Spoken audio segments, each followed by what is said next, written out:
Bonjour à toutes et à tous, bienvenue sur votre chaîne d'information régionale, l'essentiel de l'actualité du jour, en images en 8 minutes avec d'abord vos prévisions météo en ce mardi 16 avril. Le retour des nuages malheureusement, mais le retour aussi d'un temps nettement plus doux. Les températures sont en hausse depuis ce matin et le lever du jour. Cet après-midi 14 degrés sur le littoral, 15 degrés à Lille, sous les nuages et la grisaille malheureusement avec même des averses possibles dans la soirée.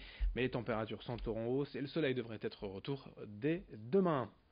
On ouvre bien sûr cette édition avec l'actualité nationale, l'incendie de Notre-Dame de Paris hier soir.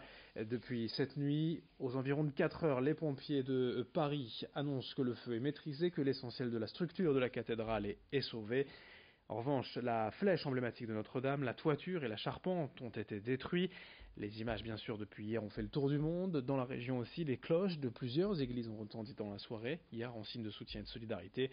Dès hier, le président de la République Emmanuel Macron, qui a annulé son allocution de restitution du grand débat, a confirmé qu'une souscription nationale serait ouverte dès aujourd'hui via le site internet fondation-patrimoine.org.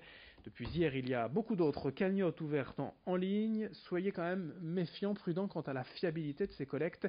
La souscription nationale annoncée par le président de la République renvoie vers la Fondation du patrimoine. C'est ici la seule plateforme officielle si vous souhaitez faire un don pour aider à la reconstruction de Notre-Dame.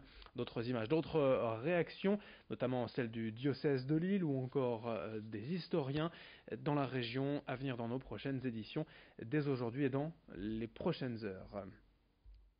Autre actualité nationale déclinée dans la région ce mardi, de nouvelles informations concernant le lévothyrox, ce médicament polémique contre la thyroïde. Dans une étude récente, des chercheurs toulousains ont pu prouver que les deux formules du médicament n'étaient pas interchangeables.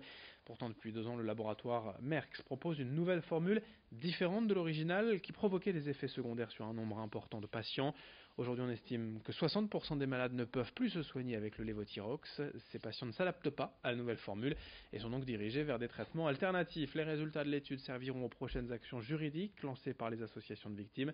L'une d'entre elles dans la région s'explique au micro de Rémi Desrebois. Pour eux, cette analyse est la preuve qu'ils sont victimes. Parce que le premier des combats, c'est de faire entendre que nous, les malades thyroïdiens, nous avons été victimes. Mais ça n'est pas la fin du problème. Le problème est qu'actuellement, les malades vont toujours mal et que rien n'est mis en place en France pour les aider. Si on avait entendu, on ne serait pas avec autant d'actions juridiques. On aurait posé les choses calmement et les patients français n'auraient pas autant de défiance envers leur ministre et les autorités sanitaires auxquelles ils n'ont plus confiance du tout. C'est lamentable. Il faut chercher les raisons du dysfonctionnement et il faut chercher comment aider les malades. Dans certains cas, c'est de la non-assistance à personne en danger. Une image de l'actualité régionale est également la ministre des Transports Elisabeth Borne hier à Dunkerque, d'abord accueillie par le maire Patrice Vergrit. Elle a ensuite assuré une réunion avec le préfet et le maire de Boulogne pour évoquer les nouveaux horaires ferroviaires dans la région. Elle s'est ensuite rendue sur la nouvelle digue du port de Dunkerque permettant de lutter contre la submersion marine. L'idée de ce déplacement de la ministre des Transports était d'installer le comité de coordination interportuaire de l'Axe Nord pour renforcer les liens entre les ports du littoral et assurer une façade maritime plus attractive. On écoute le maire de Boulogne, Frédéric Cuvillier, lui-même ancien ministre des Transports, quant à ce déplacement d'Elisabeth Borne et la volonté d'afficher une façade maritime sur le littoral plus forte, plus attractive.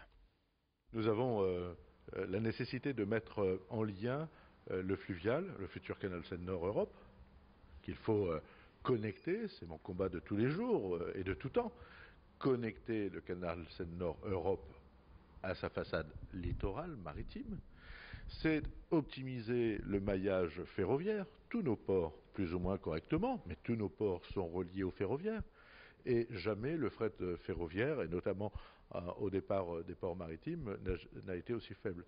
Et on voit pourtant que nous avons des réussites, Calais-le-Boulou, des autoroutes ferroviaires, mais les logiques d'autoroutes maritimes, d'autoroutes ferroviaires doivent converger et nous devons regarder la logique des flux et offrir les meilleurs modes de logistique et de transport. On enchaîne avec un chiffre également dans cette édition régionale. Les femmes ne représentent aujourd'hui que 28% des salariés dans le secteur du numérique. Pour contrer cette faible représentation, des formations spécifiques leur sont désormais proposées, notamment à Roubaix où la start-up Simplon forme des spécialistes du numérique, des hackeuses en à peine 6 semaines. La formation consiste à découvrir l'ensemble des métiers numériques puis de construire un projet pour envisager une reconversion professionnelle. Rendez-vous en septembre pour la prochaine session de formation. Lila vient de terminer ses 6 semaines d'apprentissage. On l'écoute au micro de Margot Sey. Moi, je suis arrivée dans ce SAS parce que je cherchais à me reconvertir dans le numérique. J'ai travaillé pendant 10 ans dans la petite enfance. Puis j'avais envie d'acquérir un savoir-faire technique. Et puis alors ce SAS correspondait en tout point à ce que je voulais, c'est-à-dire acquérir des connaissances dans l'environnement numérique. Donc on a vu un peu de code, on a vu du WordPress, du design, on a rencontré des professionnels, on a été visiter des entreprises, on a eu des pitcher jobs, voilà. On termine avec la phrase du jour en partenariat avec le quotidien CNews. Elle est signée de Vincent Ledoux, député du Nord du groupe Agir au Parlement. Afficher le coût réel des services au public, c'est possible, ça ne coûte rien et les vertus pédagogiques sont grandes. Nous le faisons déjà à Ronc. Il est l'ancien maire de Ronc, Vincent Ledoux. Pour expliquer simplement aux contribuables où va l'argent des impôts, Vincent Ledoux souhaite afficher, rendre public le coût des services publics. On termine précisément avec un rappel suite à l'incendie de la cathédrale Notre-Dame de Paris hier soir. La reconstruction sera longue et coûteuse. Le site fondation-patrimoine.org va recueillir dès aujourd'hui vos dons. La souscription nationale confirmée hier par Emmanuel Macron, le président de la République. Ça se passe ici sur cette plateforme en ligne fondation-patrimoine.org. Fin de ce journal régional, à suivre dans un instant vos prévisions météo et d'autres infos dès le prochain quart d'heure.